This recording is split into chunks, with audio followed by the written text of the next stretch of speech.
தென்னாடுடைய சிவனே போற்றி, எந்நாட்டவர்க்கும் இறைவா போற்றி. அனைத்து தமிழ் உள்ளங்களுக்கும் கனிவான வணக்கங்கள். நிகழும் ஸ்ரீ மங்களகரமான சோபகிருது ஆண்டு மாசி மாதம் 18ஆம் தேதி வெள்ளிக்கிழமை அன்று பஞ்சமி திதியில் சுவாதி நட்சத்திரத்தில் துருவ நாமயோகத்தில் தைத்தூலம் காரணத்தினில் அமிர்தயோகம் கூடிய நன்னாண்டில் இந்த சீர்மிகு மார்ச் மாதம் பிறக்கிறது. பிறக்கப் போகும் இம்மாதம் உங்கள் வாழ்வில் வளமும் நலமும் செல்வ செழிப்பும் பெற்று புதிய வாய்ப்புகள் புதிய வெற்றிகளுடன் மங்களகரமாக அமைய எல்லாம் வல்ல இறைவனை உளமாற வேண்டி விரும்பி கேட்டுக்கொள்கிறேன். இம்மாத கிரக நிலைகளை பார்க்கும்போது மேசத்தில் குருவும், கன்னி ராசியில் கேது பகவானும், மகர ராசியில் செவ்வாய் சுக்கிரனும், கும்ப ராசியில் சனி புதனுடன் சேர்ந்து சூரிய பகவானும் சஞ்சாரம் செய்கின்றனர். மார்ச் 2ஆம் தேதி புதன் பகவான் மீன ராசிக்கும், 8ஆம் தேதி சுக்கிர பகவான் கும்ப ராசிக்கும், 14ஆம் தேதி செவ்வாய் பகவான் கும்ப ராசிக்கும் இடப்பெயர்ச்சி அடைகின்றனர். இந்த கிரக அமைப்பினால் உங்கள் வாழ்வில் இம்மாதம் ஏற்படக்கூடிய சுப மற்றும் அசுப பலன்கள் என்ன என்பதனை பற்றி காண்போம். நடுங்க வைக்கும் குளிரோ தவிக்க விடும் வெயிலோ இல்லாமல் மிக இதமான சூழல் நிலவும் மாதம் இந்த மார்ச் மாதமாகும். பனிக்காலம் முடிந்து வசந்த காலம் துவங்க போகிறது.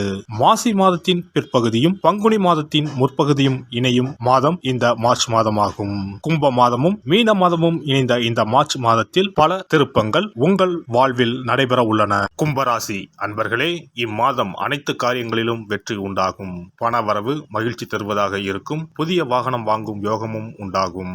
சிலருக்கு எதிர்பாராத அதிர்ஷ்ட வாய்ப்புகளும் ஏற்படக்கூடும். தெய்வ பக்தியும் ஆன்மீகத்தில் நாட்டமும் அதிகரிக்கும். புண்ணிய தலங்களுக்கு சென்று வரும் வாய்ப்பு ஏற்படும். பெண்களால் பொருள் சேர்க்கை உண்டாகும். உறவினர்களால் அடிக்கடி பிரச்சனைகள் ஏற்படக்கூடும் என்பதால் கூடுமானவரை அளவோடு பழகவும். கணவன் மனைவிக்கு இடையே சிறு சிறு அளவில் கருத்து வேறுபாடு ஏற்பட வாய்ப்பு உள்ளதால் ஒருவரை ஒருவர் அனுசரித்து செல்வது நல்லது. புதன் பகவான் சாதகமற்ற நிலையில் இருப்பதால் குடும்பத்தில் அடிக்கடி பிரச்சனைகள் ஏற்படக்கூடும். பிள்ளைகளால் சில சங்கடங்களை சந்திக்க நேரிடும். வெளிநாட்டில் இருந்து எதிர்பார்த்த செய்தி கிடைப்பதில் தாமதம் ஏற்படும். தந்தையின் உடல் ஆரோக்கியத்தில் கவனம் தேவை. அவருடைய தேவைகளை நிறைவேற்ற முயற்சி செய்யவும். நண்பர்களிடம் எதிர்பார்க்கும் உதவிகள் கிடைக்கும். நண்பர்களால் வாழ்க்கையில் நல்ல திருப்பம் ஏற்படக்கூடும். அலுவலகத்தில் பதவி உயர்வு, ஊதிய உயர்வு போன்ற சலுகைகள் கிடைக்கும். ஆனாலும் பணிச்சுமை அதிகரிக்கவே செய்யும். சக ஊழியர்கள் உங்கள் பணிகளில் உதவிகரமாக இருப்பார்கள். சிலருக்கு வேலையில் இடமாற்றமும் ஊர் மாற்றமும் ஏற்பட வாய்ப்பு உண்டாகும். தொழில் மற்றும் வியாபாரத்தில் மாத முற்பகுதியில் விற்பனை அதிகரிப்பதுடன் லாபமும் படிப்படியாக உயரும். ஆனால் முன்பின் தெரியாதவர்களுடன் ஒப்பந்தம் செய்து கொள்ள வேண்டாம். ஷேர் மூலம் ஆதாயம் வரும். குடும்பத்தை நிர்வகிக்கும் பெண்களுக்கு குடும்பத்தை நிர்வகிப்பதில் சற்று சிரமம் இருக்கவே செய்யும். பொறுமையை கடைபிடிப்பது நல்லது. வேலைக்கு செல்லும் பெண்களுக்கு வேலை சுமை கூடுதலாக இருக்கும். மாணவர்கள் பாடங்களை மன நிறைவுடன் படிப்பீர்கள். கூடுதல் மதிப்பெண் பெற மேற்கொள்ளும் முயற்சிகள் யாவும் வெற்றியடையும். கலைஞர்கள் உற்சாகமுடன் செயல்பட்டு கொடுத்த வாக்கினை காப்பாற்றி விடுவீர்கள். பணவரவு தாராளமாக இருக்கும். தேவையான பட வாய்ப்புகள் வரும். அரசியலில் உங்களுக்கு சாதகமான சூழ்நிலை நிலவும். குறிப்பிட்ட சிலர் உங்களுக்காக பேசுவார்கள். நற்காரியங்களில் ஈடுபட்டு பேரும் புகழும் கிடைக்கப் பெறுவீர்கள். நட்சத்திர பலன்கள் அவிட்டம் 3, 4ஆம் பாதம். இந்த மாதம் பயணங்கள் செல்ல நேரலாம். வாக்கு வன்மையால் எடுத்த காரியத்தை சிறப்பாக செய்து முடிப்பீர்கள். தொழில் வியாபாரத்தில் இருந்த போட்டிகள் விலகும். பணியாட்கள் மூலம் காரிய அனுகூலம் உண்டாகும். சரக்குகளை பாதுகாப்பாக வைப்பது நல்லது. சதயம் நட்சத்திரம். இந்த மாதம் உத்தியோகத்தில் இருப்பவர்களுக்கு உழைப்பு அதிகரிக்கும். எந்திரங்களை இயக்குபவர்கள் கவனமாக இருப்பது நல்லது. குடும்பத்தில் மகிழ்ச்சியும் குதூகலமும் ஏற்படும். குடும்ப உறுப்பினர்கள் ஒற்றுமையுடன் செயல்படுவார்கள். கணவன் மனைவிக்கு இடையே இருந்த மன வருத்தம் நீங்கும். போராட்டாதி 1, 2, 3ஆம் பாதம். இந்த மாதம் குழந்தைகள் உங்கள் சொல்படி நடப்பது மனதுக்கு மகிழ்ச்சி தரும். சாமர்த்தியமான பேச்சின் மூலம் எடுத்த காரியத்தை வெற்றிகரமாக செய்து முடிப்பீர்கள். தொழில் வியாபாரத்திற்கு தேவையான பண உதவிகள் கிடைக்கும்.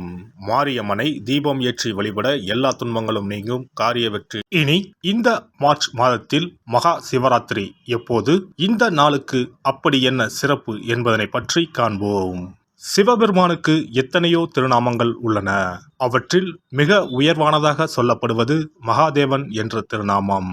மகாதேவன் என்றால் கடவுள்கள் அனைவருக்கும் மேலான கடவுள். கடவுள்களுக்கு எல்லாம் தலைவன் என்ற பொருள். சிவாய நம என சிந்திப்பவர்க்கு அபாயம் ஏற்படாது என்பார்கள்.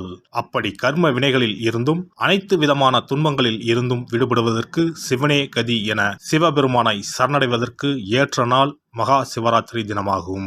மகா சிவராத்திரி நாளில் சிவபெருமானை முழு மனதுடன் உண்மையான பக்தியுடன் வழிபட்டால் நம்முடைய வேண்டுதல்கள் அனைத்தையும் சிவபெருமான் நிறைவேற்றி வைப்பார் என்பது ஐதீகம். கவலைகள் நீங்கி காரிய வெற்றியை தரக்கூடிய நாள் மகா சிவராத்திரி விரத நாளாகும். சிவபெருமானுக்கு உரிய அஷ்ட விரதங்களில் மிக முக்கியமானது மகா சிவராத்திரி விரதமாகும். சிவபெருமானின் அருளை பெறுவதற்குரிய மிக உன்னதமான புண்ணிய நாளாகும். ஒவ்வொரு மாதமும் தேய்பிறை சதுர்த்தசி திதியில் வருவதை மாத சிவராத்திரி என்றும், மாசி மாதம் தேய்பிறை சதுர்த்தசியில் வருவதை மகா சிவராத்திரி என்றும் கொண்டாடுகிறோம். நாடு முழுவதும் சிவ பக்தர்களால் கோலாகலமாக கொண்டாடப்படும் விழாக்களில் மகா சிவராத்திரி விழாவும் ஒன்று. இந்துக்களின் மிக முக்கியமான விரத நாட்களில் இதுவும் ஒன்று. முப்பெரும் தேவர்களில் ஒருவரான சிவபெருமானுக்குரிய ராத்திரியாக சிவராத்திரி கொண்டாடப்படுகிறது. இந்த ஆண்டு மகா சிவராத்திரி விழா மார்ச் 8ஆம் தேதி கொண்டாடப்பட உள்ளது. அன்று இரவு 8:20 மணிக்கு துவங்கி மார்ச் 9ஆம் தேதி மாலை 6 மணி வரை சதுர்த்தசி திதி உள்ளது. இதனால் மார்ச் 8ஆம் தேதி இரவு 8:30 மணிக்கு பிறகே சிவராத்திரி பூஜை துவங்க வேண்டும். சூரிய பகவான் கும்பராசியில் பயணம் செய்யும் மாசி மாதத்தில் தேய்பிறை சதுர்த்தி நாளில் முதல் நாள் மாலை துவங்கி அடுத்த நாள் காலை வரை சிவனுக்கு தொடர்ந்து 4 கால பூஜைகள் செய்யப்படும். சிவராத்திரி அன்று இரவு முழுவதும் கண் விழித்து சிவ வழிபாடு செய்து அபிஷேகம், ருத்ராபிஷேகம் செய்து சிவ மந்திரங்களை உச்சரித்து சிவனின் அருளை வேண்டி பிரார்த்தனை செய்ய வேண்டும்.